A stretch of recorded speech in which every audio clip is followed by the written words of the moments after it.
خالد مسعود سندھو صاحب advocate supreme court موجود ہیں، صدر ہیں پاکستان مرکزی مسلم لیگ کے. اسی طرح ان کے ساتھ موجود ہیں تابش قیوم صاحب جو ترجمان ہیں پاکستان مرکزی مسلم لیگ کے. تو یہ جو کل سپریم کورٹ نے ایک فیصلہ کیا، بیسیکلی یہ پہلے فیصلے کے حوالے سے ایک ریویو تھا جس کی انہوں نے اصلاح کی. اس حوالے سے اس موضوع پہ آج ہماری یہ پریس کانفرنس ہے. خالد مسعود سندھو صاحب بنیادی طور پہ اس فیصلے میں مسلسل پیشیوں میں جاتے رہے اور اس میں باقاعدہ یہ ایک پراپر حیثیت کے ساتھ الحمدللہ وہاں موجود رہے. کل بھی انہوں نے پورا دن وہاں گزارا اور کس طرح کیا کیا معاملات رہے اس پہ انشاءاللہ محترم خالد مسعود سندھو صاحب بات کریں گے.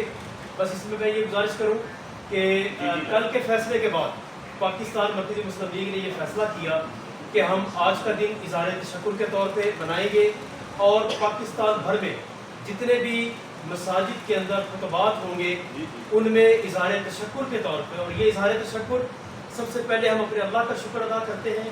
اللہ تعالیٰ نے توفیق عطا کی اس مسئلے کو لے کے چلے، پاکستان کی دینی اور سیاسی جماعتیں قائدین سب لے کے چلے اور ایک بہترین پوزیشن بنی. اس کے بعد سپریم کورٹ انہوں نے اس کا ادراک کیا کہ اس میں ہم سے یہ غلطی ہو گئی.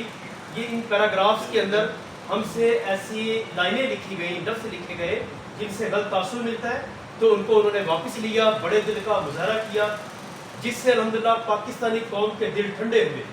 تو ہم ان کا بھی شکریہ ادا کرتے ہیں اور اس شکریہ کے طور پہ پاکستان مرکزی مسلم لیگ ساری قوم کو مبارکباد بھی دیتی ہے اور شکرانے کے 2 نفر پوری جماعت، پوری پارٹی اور پوری قوم انشاءاللہ ادا کرے گی.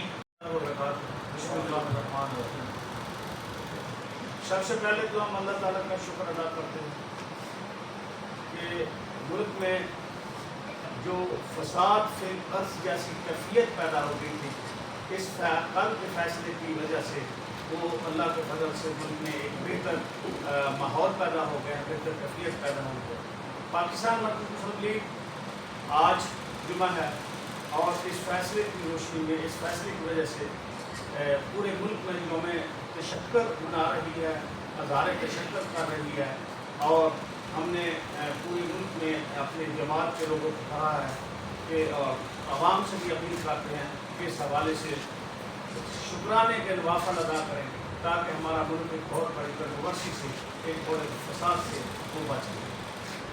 جہاں تک اس کیس کی بات ہے تو مبارک ثانی کیس بنیادی طور پہ ایک فوجداری کیس تھا جس میں مبارک ثانی ایک ادارے کے سربراہ کی حیثیت سے اس نے کچھ ایسے کام کیے جو ملک کے آئین اور قانون کے خلاف تھے، جس کے لیے مقدمہ درج ہوا. کیس بنیادی طور پر بیل کا تھا، لیکن 6/2/2024 کے فیصلے میں سپریم کورٹ نے اس میں ایک نئی راہ کھول دی.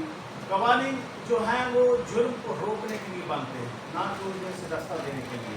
تو اس میں ان کو راستہ ملا کہ وہ تبلیغ کر سکتے ہیں، وہ باقی ادارے بنا سکتے ہیں، جو کہ ملک کے آئین اور قانون کے خلاف تھا، جس کے خلاف پاکستان مرکزی مسلم لیگ نے ریویو کیا، اسٹیٹ نے ریویو، کمپلینر نے ریویو کیا. تو ہم اس ریویو میں پیش ہوتے رہے. اس میں ہماری کچھ باتیں مانی گئی جس میں ہم نے کہا کہ یہ جتنے بھی حقوق حاصل ہیں، جو مذہبی حقوق حاصل ہیں، جو تحریر کے حقوق حاصل ہیں، یہ سارے کے سارے سبجیکٹ ٹو لا ہیں. یہ سبجیکٹ ٹو لا کی حد تک تو بات مانی گئی، لیکن ان کو کہا گیا کہ یہ پرائیویٹلی اپنی پرائیویٹ جگہ پہ جو ہے وہ اپنی عبادت کر سکتے ہیں، جو کہ خلاف قانون ہے.